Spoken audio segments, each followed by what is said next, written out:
Hey, what's happening? It's Trevor with the band Unearth, and I'm blowing it up with the Mighty Z on Capital Chaos TV.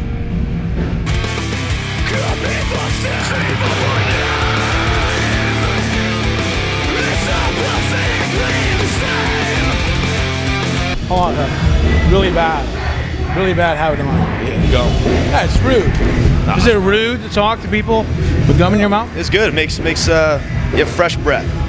This is important. I bet your breath is fresher than mine right now. At the moment.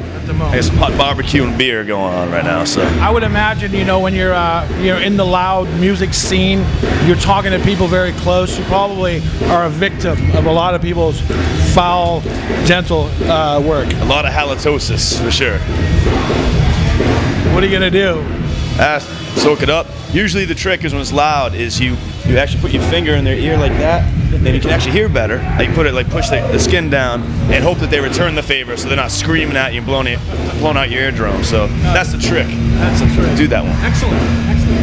This is the Mighty Z of Capital Chaos TV. We're hanging out here with Trevor of Unearth. How's it going, bro? Great, man. We're doing the 10th anniversary tour right now for the oncoming storm. And in Texas in July, Cruel Hand and On for Apocalypse, and having fun every night, man. It's a good tour. And, tell me about the Oncoming Storm. Is that an album that, it was the second album? Is that the album that you were like, yes, we have arrived?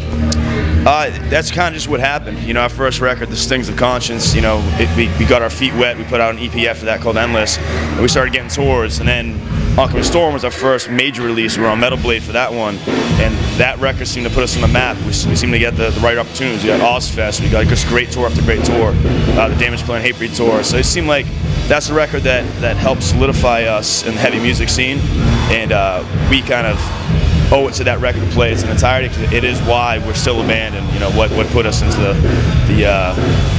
metal limelight per se. Upper echelon of metal royalty. I don't know. Or metal, whatever you like. It's the reason why we have a career. That's it, and we've maintained it. That's what put us on the map, pretty much. And you're playing here at the DNA Lounge. Have you played here before? It's our first time on this venue. Pretty high stage and even higher drum riser, which is pretty weird. Kind of classic. Expecting some stage diving tonight, maybe, or? If they catch me, yeah. Okay. They're all invited, but it's pretty high up, so I don't know if they can actually get up. They need those strong shoulders to pull themselves up, you know. But you still condone that? You still invite that in this day and age? Show, yeah. Last night we were in Portland, Oregon, and stage diving all night. I jumped in the crowd. That's part of the show. You gotta have fun. And you're gonna be recording with Adam again when you record. No, we actually just finished a record. It's going to come out in October, and this time we went with Mark Lewis. Okay. He came up to Mass, did most of the music. I went down to Florida, did the vocals down there. And it's due out, I think, October 28th. It might be the release date. That's not solid, but that's what's being talked about right now. Do you have a title and a single and all that good stuff? Not yet. We have the cover art, but that's all going to probably come to fruition next month or so. So when's this going to air? It's going to air in about a week or two. So probably by mid-July we're going to have maybe the cover and the album title out there. Are you going to be working with the same artist that did the previous album? No, with Rashape Beckett. He's out of England, and he's done shirts for Mastodon, Metallica.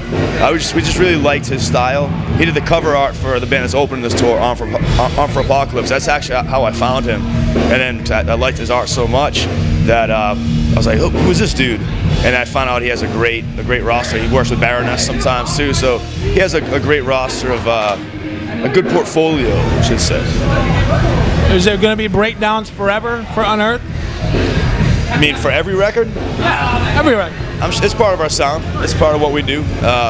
This record is a little faster. There's breakdowns. I'm not going to lie and say there's not, but maybe fewer. There's more on this record. There's breakdowns, but there's more heavy parts.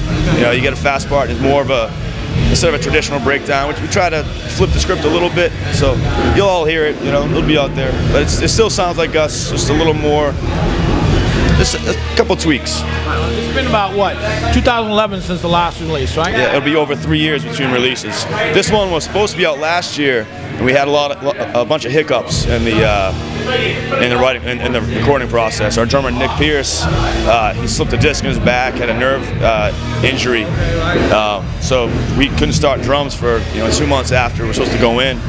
So that delayed the whole process. And by the time it was time for vocals, Mark was in the studio with some other bands, so I had to kind of work around his schedule, and that's why it's been taking so long. But it's done now. Now, you sold about 500,000 records with Metal Blade, is that right? Yeah.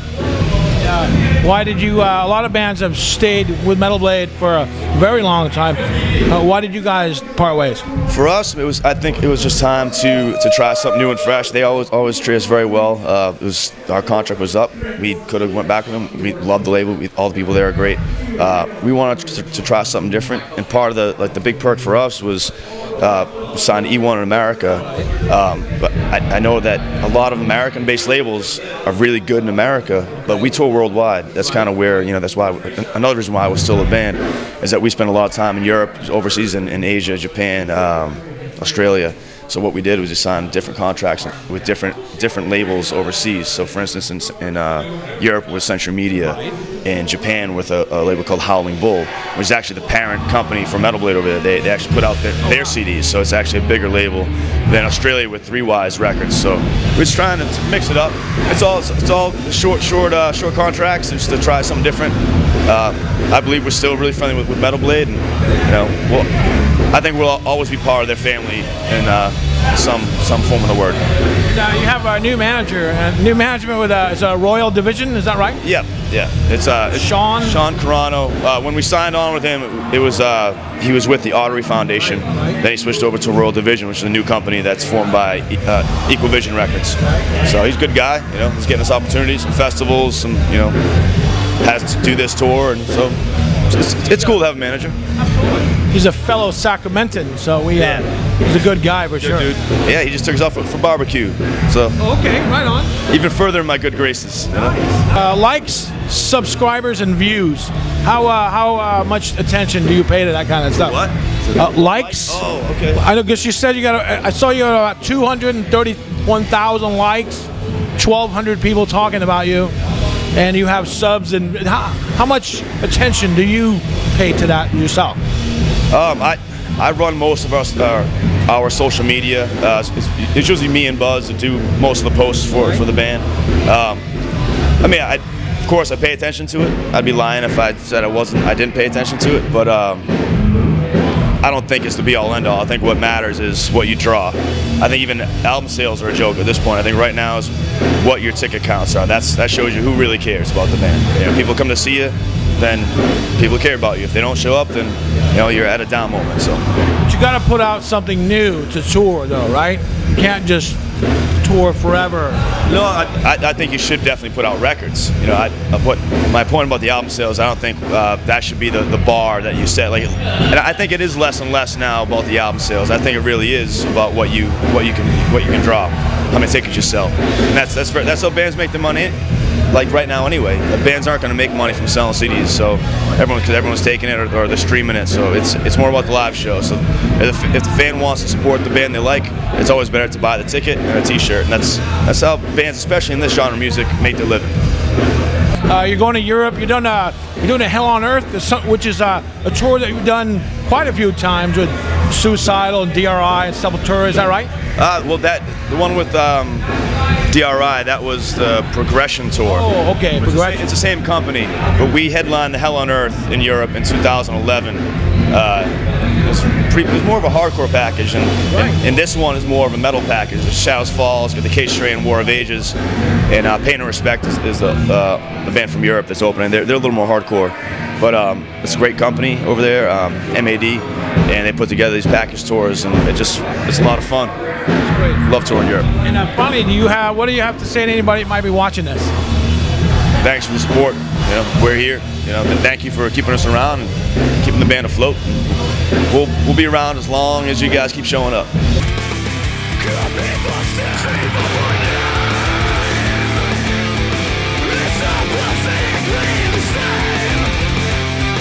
Hey, this is Chuck Billy from Tessum, and I'm blowing it up. Blowing it up. Blowing up. On Capital Chaos. Capital Chaos. Capital Chaos. Capital Chaos. Capital Chaos. Capital Chaos. Capital Chaos. Capital Chaos. Capital Chaos TV. Motherfucker.